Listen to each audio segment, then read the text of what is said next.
Mae Clwb Fferm yn lle I pobl ifanc dod I gwirfoddoli eu amser, I gweithio gyda'i gilydd, gweithio gyda natur, gweithio gyda'r anifeiliaid I gwella eu lles a'i iechyd meddwl.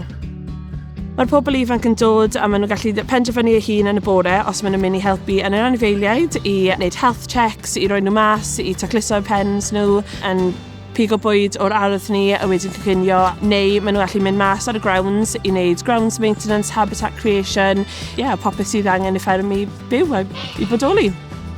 I've learned that when you're out in the environment to treat it how you would want to be treated, and that growing more trees and plants makes the environment better than it already is.